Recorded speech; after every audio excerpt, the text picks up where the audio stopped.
ეს არის წარმოუდგენელი როგორც იქცევა ქართული ოცნება. ნებისმიერი პასუხისმგებლიანი ხელისუფლება პირველ რიგში, პირველივე დღეს შეხვდებოდა მშობლებს, მოусმენდა, ექნებოდა მათ მიმართ თანაგრძნობა და დაუყოვნებლივ გადადგამდა კონკრეტულ ნაბიჯებს იმისთვის, რომ ბავშვებს ქონოდათ დღესწამალი და არ გვენახა ჩვენი ძალიან მძიმე და ძალიან სევდიანი ვიდეოები, როდესაც ბავშვები თავად ითხოვენ წამალს. წარმოიდგინეთ, მათთვის ყოველი უშედეგო დღე და უწამლო დღე არის დამატებითი ახალი სტრესი. ბავშვები არიან ძალიან გონიერები, ძალიან კარგად ერკვევიან თვითონ ამ ვითარებაში და ძალიან კარგად იციან, რამდენად მნიშვნელოვანია ეს წამალი მათთვის და თავად მიმართავენ ამ ქვეყნის ხელისუფლებას, რომ რაღაც იღონონ. მაგრამ ჩვენ ხედავთ, რომ ირაკლი კობახიძე, მიხეილ სარჯველაძე ბედავენ და არ ხვდებიან მშობლებს. ეს არის წარმოუდგენელი. მათ ავიწყდებათ, რომ ხელისუფლების წყარო არის ხალხი და ისინი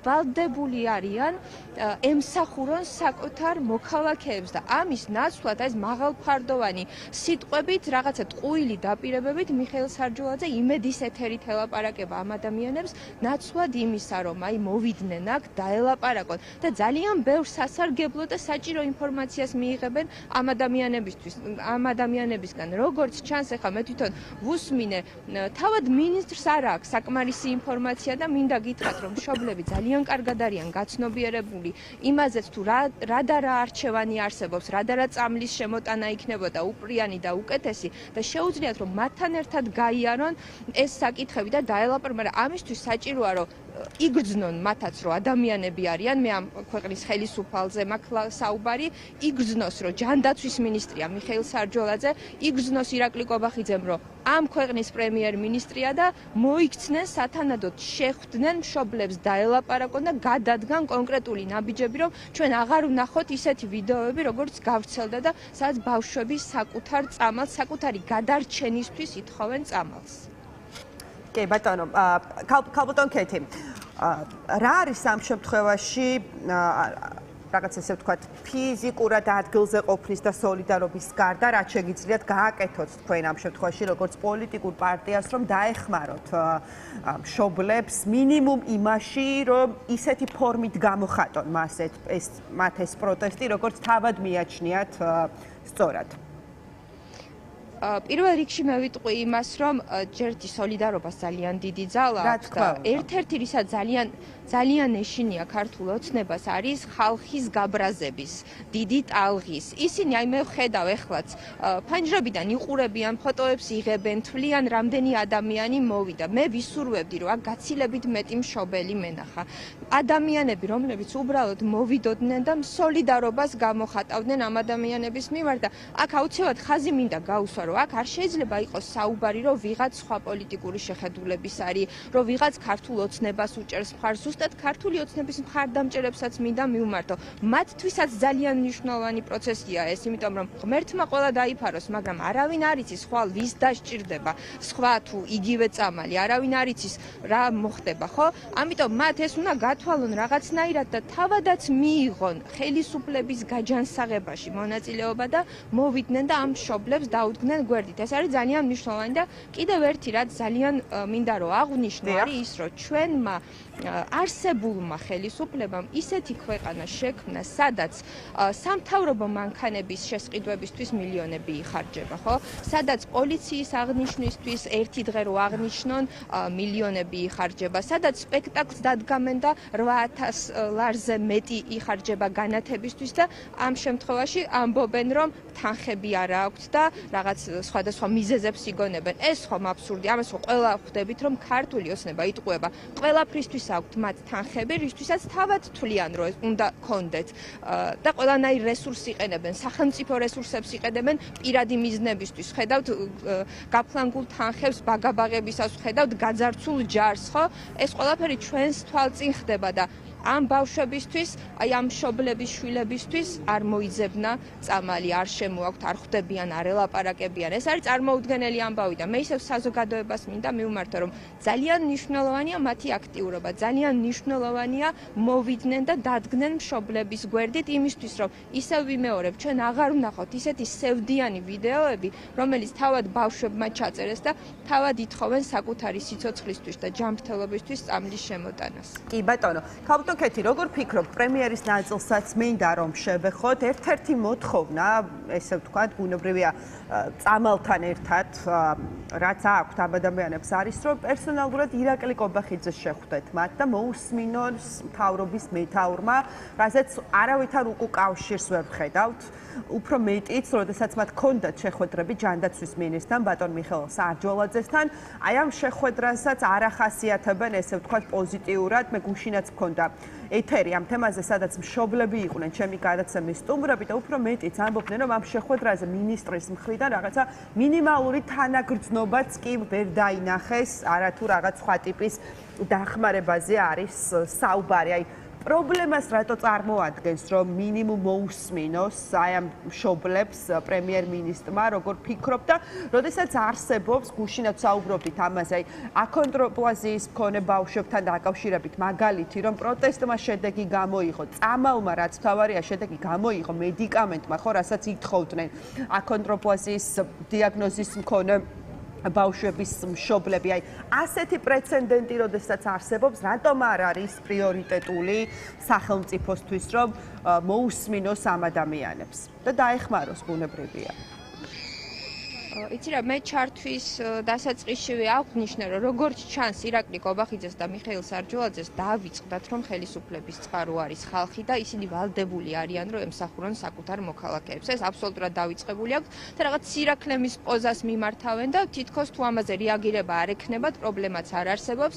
საკუთარი სამთავრობო არხებიდან ამ ამბავს საერთოდ არ გააშუქებენ, ან იტყვიან, რომ ეს წამალი არის ძალიან ცუდი და პირიქით ზრუნავენ და იმიტომ არ შემოაქვთ. თუმცა კი, აქ მე ხა ვესაუბრე რამდენიმე მშობელს და ისინი აღნიშნავენ, რომ არის ძალიან ბევრი წარმატებული მაგალითები, კონკრეტული მაგალითები სახელებით და გვარებით, რომ შედეგი წამალმა გამოიღო, თან არის რამდენიმე არჩევანი, სხვადასხვანაირი არჩევანია ამ წამლების. ასევე ითხოვენ სპეციალური ექიმების ჯგუფის შექმნას, ხო, რომელმაც ეს პროცესები უნდა მართოს.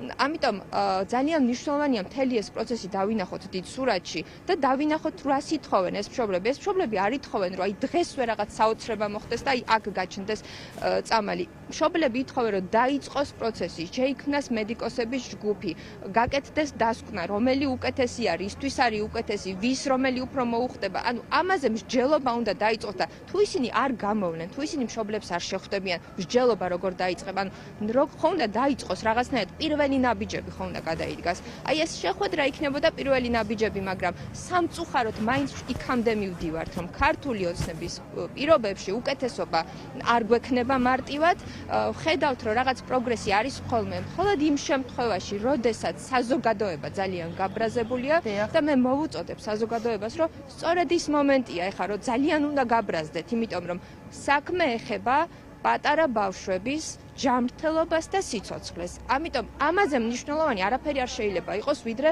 ბავშვის კარგად ყოფნა, ხო, სახელმწიფოსთვის. ამიტომ რადგან სახელმწიფოს მესვეურები ამას ვერ ხვდებიან, ეს საზოგადოებამ უნდა მივახვედროთ. ამიტომ ჩემი თხოვნაა, რომ რაც შეიძლება მეტი ადამიანი იყოს და დაუდგეს მშობლებს გვერდით, რომ რაღაცა შედეგზე გავიდეთ. იმიტომ რომ ყოველი წუთი, ყოველი საათი, ყოველი დაგვიანებული დღე ნიშნავს ბავშვებისთვის სიცოცხლის ხანგრძლივობის შემცირებას და ყველამ საკუთარ თავზე წარმოიდგინოს. ყველამ წარმოიდგინოს მათი შვილი ამ ბავშვების ადგილზე და მე ვფიქრობ, რომ ცოტა უფრო სხვანაირად დაინახავენ რეალობას და სხვანაირად შეხედავენ და სხვანაირად იმოქმედებენ. დიდი ბატონო.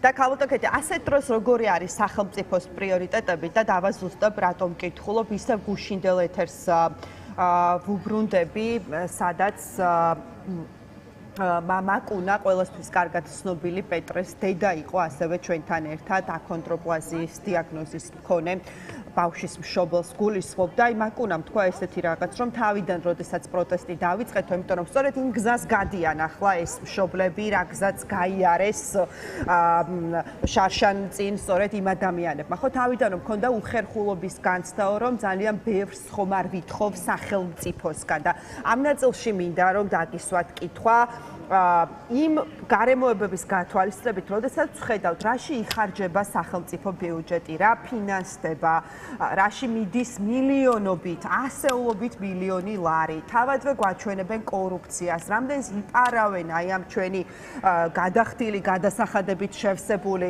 ბიუჯეტიდან. აი ამ დროს რომ პრიორიტეტების, ესე ვთქვათ, ჩამონათვალში არ არის სახელმწიფოსთვის, აი ამ ბავშვების დახმარება და მათთვის მედიკამენტის შესაძენა თანხების გამოყოფა, ეს რას გვაჩვენებს? თავად მშობლები როგორ რეაგირებენ ამაზე? თქვენ გაქვთ მათთან შეხება და კომუნიკაცია, რას ამბობენ და რატომ უნდა იყოს ეს სახელმწიფოსთვის პრიორიტეტი? აი როგორც პოლიტიკოსი ისე გეკითხებით ამას ამ შემთხვევაში, რომ სხვა მშობლებსაც არ ჰქონდეთ იგივე უხერხულობა, ძალიან ბევრს ზღვარს თხოვენ სახელმწიფოს, როდესაც საკუთარი შვილისთვის ითხოვენ წამალს.